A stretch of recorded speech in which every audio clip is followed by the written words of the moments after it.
বহু সুদূর এক নদীর বাঁকে উঁচু পাহাড়ের চূড়ায় একটি ভাঙা ককড়ে যাওয়া বটগাছের কোটরে বাস করত এক ডাইনি।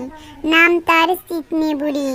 সে সাধারণত ডাইনি ছিল না, তার নজর ছিল কেবল একটি জিনিসের উপর, লাল টকটক মরিচ।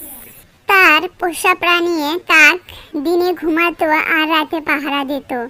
আর চিলতে বুড়ি, সে সারা রাত ধরে ঝালমরিচ দিয়ে তৈরি এক অদ্ভুত তরল পান করত।